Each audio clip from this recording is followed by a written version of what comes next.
저희에게 주실 하나님의 말씀은 에레미야서 29장 11절에서 13절의 말씀이 되겠습니다. 우리 모두 합독하도록 하겠습니다. 여호와의 말씀이니라.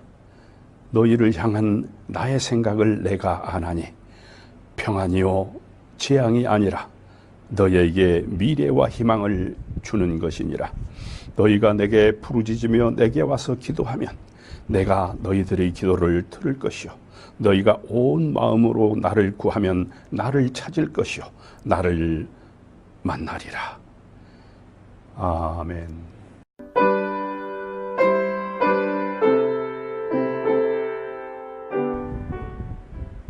우리는 지금 혼돈의 시대, 불확실의 시대에 살고 있습니다. 근자에 들면서 동북아시아의 정세가 정말 하수상합니다. 중국과 러시아가 합동 군사 훈련을 하는가 하면 우리나라 영공을 넘나들며 우리를 신경 쓰이게 합니다. 우방으로 여겼던 일본은 또 어떻습니까? 모두가 한반도를 통해 동북아시아의 패권을 쥐려는 것입니다. 영원한 우방이란 찾아볼 수가 없는 혼돈의 위기 속에 우리가 살고 있는 것입니다. 이러한 때일수록 우리는 합심해서 힘을 길러야 합니다. 부유층의 사람들은 잘 체감하지 못하겠지만 뒷골목의 상권은 말할 수 없이 어렵다고들 합니다. 정치하는 사람들은 높은 자리에 오르기만 하면 자신들이 처리해야 할 법안은 뒷전이고 정쟁만을 일삼습니다. 다수의 국민들은 이 나라를 걱정하고 있습니다. 요즘 같아서는 희망이 보이지 않는다며 한숨들을 내쉽니다. 하지만 겨울이 지나면 봄이 오듯이 어두운 밤이 지나면 새벽이 오는 것처럼 저는 어려운 때일수록 희망을 가지고 살아가야 한다고 생각합니다. 그리스도인답게 분명 좋은 날이 올 것이라는 그런 희망 말입니다. 사랑하는 성도 여러분, 희망이 보이는 곳에서는 누구나 희망을 말할 수가 있습니다. 그러나 깜깜한 어둠 속에서 혼돈의 사회 안에서 희망을 품는다는 것은 아무나 생각할 수 없는 일입니다. 오늘 우리에게 주신 본문의 말씀은 어떻습니까? 바벨론의 포로로 잡혀간 유다 백성에게 보낸 선지자 에레미야의 편지죠. 에레미야는 성경에 등장하는 선지자들 중에서도 아주 특별한 사람이었습니다. 남유다에서 요시야 왕의 통치 중반에 등장해서 4사람의 왕정 시대를 예언하며 살아온 예언자였습니다. 그는 이스라엘 민족의 가장 불행했던 시대를 살면서 백성들의 죄악을 고발하고 사랑하는 백성에게 심판을 선포하지 않으면 안 되는 비극적인 선지자였습니다. 그런 죄악의 상황에서도 에레미야는 미래에 대한 희망을 잃지 않고 살아왔습니다. 그래서 혹자는 그를 눈물의 선지자요, 희망의 선지자라고 말들을 한 것입니다. 그런 최악의 상황에서도 에레미야는 미래에 대한 희망을 잃지 않고 살아온 사람이었습니다. 에레미야가 오늘의 편지를 쓰게 된 동기가 있습니다. 남유다는 바벨론의 멸망을 당했죠. 그리고 유다 백성들은 바벨론으로 끌려가 기약 없는 포로 생활을 하게 됩니다. 그렇게 캄캄한 암울한 시대에 하나님은 에레미야를 통해서 그 가엾은 포로들에게 희망의 메시지를 전하게 하십니다. 10절의 말씀을 제가 읽어보겠습니다. 여호와께서 이와 같이 말씀하시니라. 바벨론에서 70년이 차면 내가 너희를 돌보고 나의 선한 말을 너희에게 성취하게 해서 너희를 이곳으로 돌아오게 하리라. 70년의 포로 생활을 하는 동안에 하나님의 말씀을 너희에게 모두 이해하게 하고 또한 받아들여서 다시 예루살렘으로 돌아오게 하시겠다는 말씀입니다. 하나님이 뜻한 바를 너희들이 이해하고 다 받아들이게 한 이후에 돌아오게 한다는 말이죠. 그렇게 하려면 70년이 걸린다는 것이 하나님의 생각인 것입니다.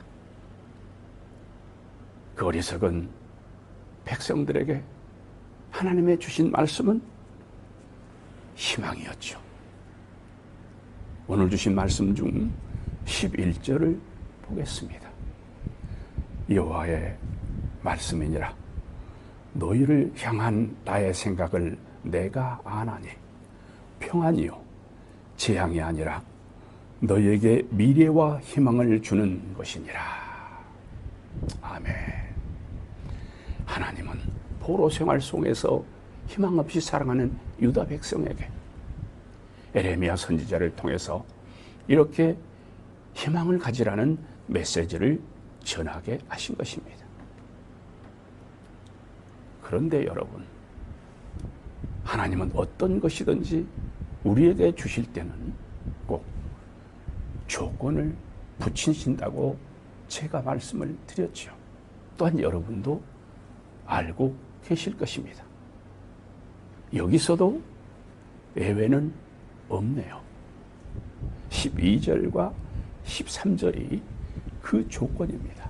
희망은 주되 이렇게 하라. 제가 읽어 보겠습니다. 너희가 내게 부르짖으며 내게 와서 기도하면 내가 너희들을 기도를 들을 것이요 너희가 온 마음으로 나를 구하면 나를 찾을 것이며 나를 만나리라. 하나님께서 부르짖어 기도하면 들으시겠다는 조건이죠. 그렇죠. 하나님이 부르짖어 기도하면 그 기도를 들어주시겠다는 겁니다. 온 마음을 다해 간절히 구하면 하나님을 찾을 것이며 만날 것이다. 확실하게 말씀하십니다. 그 기도 외에는 하나님을 만날 수가 없다는 것입니다. 기도 외에는 하나님을 직접 만날 통로가 없다는 사실을 분명하게 말씀하고 계신 것입니다. 하나님은 10절에 기록된 말씀에서 70년을 기다리며 너희들을 다시 이스라엘 땅으로 돌아오게 하리라고 말씀하고 계십니다. 왜 70년일까요? 앞서 하나님께서 말씀을 하셨죠. 하나님은 유다 백성을 훈련시키는 기간, 그 기간을 70년으로 정하셨기 때문입니다. 그래서 하나님은 지금 당하는 고난은 멸망을 위해서가 아니라 평안과 희망을 주기 위해서 이렇게 분명하게 말씀하고 있는 것입니다. 여기서 주님이 우리에게 주시는 메시지는 무엇일까요? 하나님은 자신 믿음을 보시기 위해 때로는 때를 확실하게 정하신다는 것입니다. 자식들의 믿음을 보시기 위해서는 때를 정하신다는 겁니다.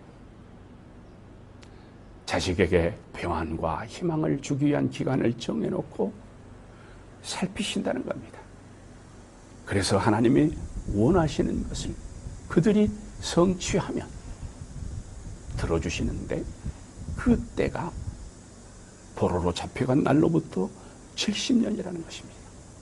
사랑하는 성도 여러분, 70년이라는 엄청난 세월을 묵묵히 견디어낼 것을 다짐하면서 미래의 희망을 바라보는 바벨론 포로들,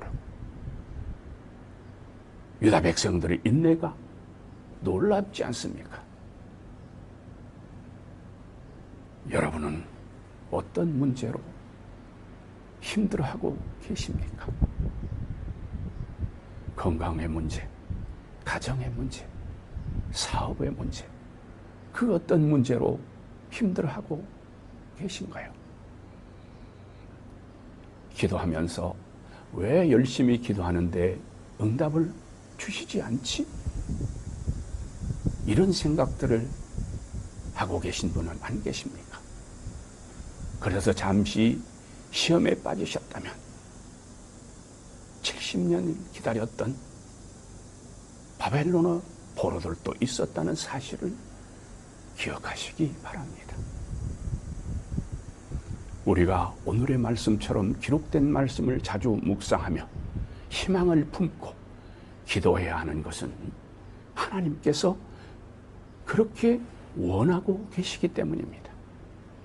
그것은 데살로니가 전서 5장 16절에서 19절의 말씀에도 분명하게 말씀하고 계십니다.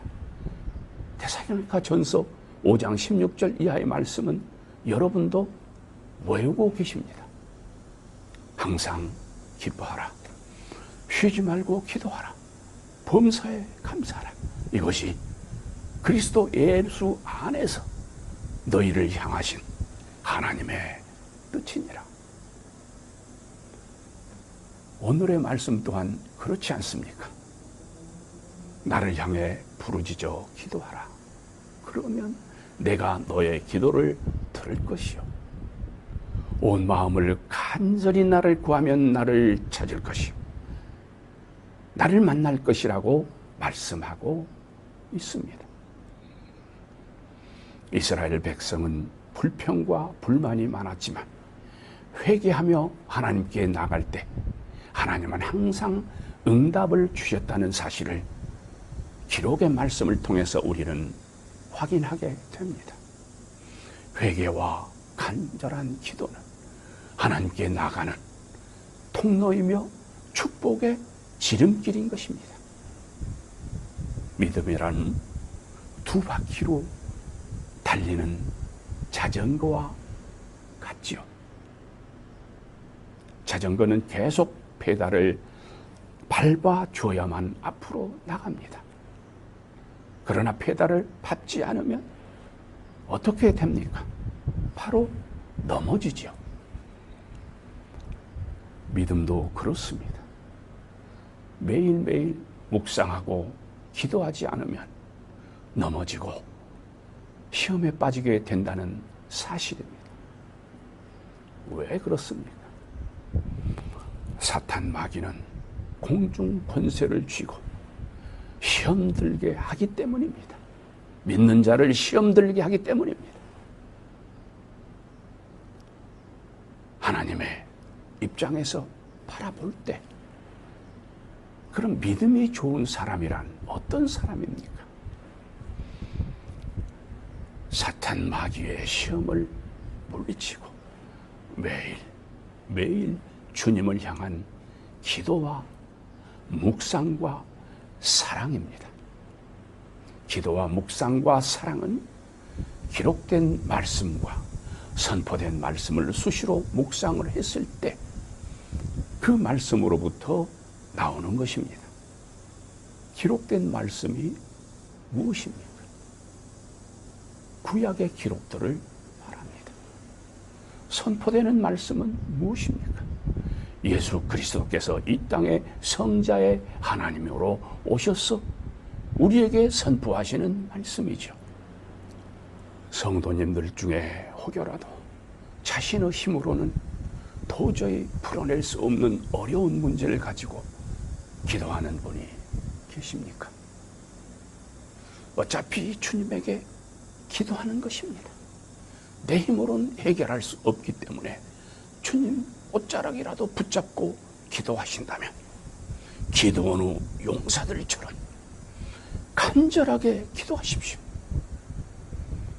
금식할 수 있으면 금식을 하면서 무아지경에서 오직 하나님만을 향해서 기도하십시오. 겸손과 순종으로 하나님 앞에 엎드려 간구한다면 하나님께서는 분명히 성도님을 만나 주실 것입니다. 주님의 때를 기다리며 기도한다면 그 때가 이뤘을 때 막혔던 둑이 터지며 쏟아져 나오는 물처럼 하나님의 축복이 쏟아져 나올 것입니다. 조금이라도 의심하지 말고 확신을 가지고 기도하십시오. 조금이라도 의심하면 하나님께서 준비된 축복은 멀어지기 때문입니다.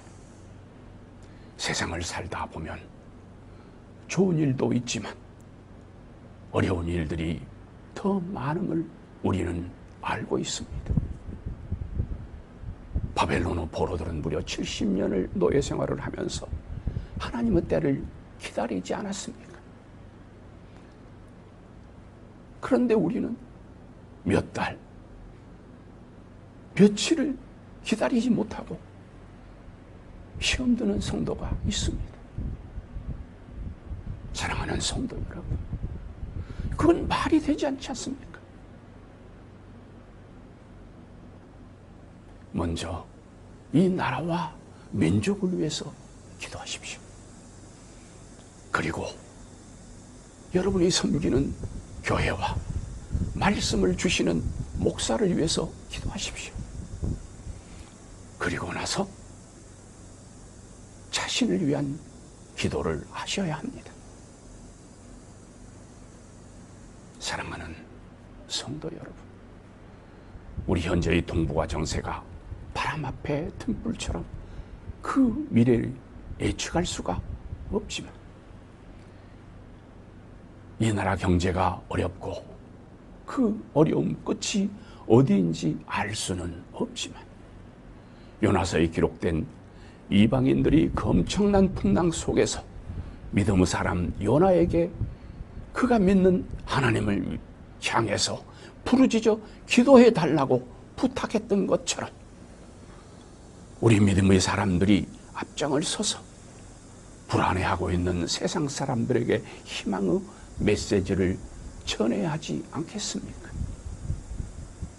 아무리 내 기도가 급할지라도 하나님이 그 기도를 들어주시기 위해서는 먼저 하나님이 원하시는 게 무엇인지를 알아야 합니다. 진리를 세상에 전하는 게 아니겠습니까? 자신이 하나님의 아들임으로서 하나님의 딸로서 해야 될 의무는 전혀 하지 않고 오직 하나님께 주십시오. 나 살려주십시오. 내게 축복 주십시오. 내게 건강 주십시오. 내게 물질 주십시오. 내 자식 잘되게 해주십시오. 말이 됩니까? 그래서 기도란 먼저 하나님 나라를 건설하기 위해서 세상을 향해 기도를 하는 것이고 세상을 향해 복음을 전하는 것이고 또한 주님의 핏값으로 세우신 교회를 위해서 기도하는 것입니다. 그리고 내가 하나님의 의무를 다하면서 하나님께 간구해야 하는 것입니다. 이 기도의 방법은 아무리 급하시더라도 항상 그렇게 하시기 바랍니다. 우리의 삶이 어렵지만 70년을 기다렸던 바벨론의 보로도르 심정을 생각하면서 그 때를 기다리며 기도합시다. 아무래져만 가는 이 사회에 희망의 메시지를 전하는 하나님의 자녀가 될 수 있기를 주님의 귀하신 이름으로 축원드립니다. 기도하겠습니다. 아버지 하나님, 오늘의 말씀을 통해 어떠한 어려움이 있을지라도 결코 포기하지 않고 주님의 때를 기다릴 줄 아는 자녀들이 될 것을 다시 한번 다짐합니다. 아버지, 사이버 우리 교회를 택하시고 사명 주신 것도 감사합니다. 하나님 나라 건설을 위해, 기독교 문화를 꽃피우기 위해 저희들에게 주신 소명들을 결코 이룰 수 있도록 주님, 우리 성도님들 그 기업에 물꼬를 열어주십시오. 그 성도님들의 가정을 축복하여 주십시오. 복되게 하여 주십시오. 건강의 문제도 책임져 주십시오. 부르짖어 간구하오니 저희들이 간절한 기도를 들어 응답하여 주십시오.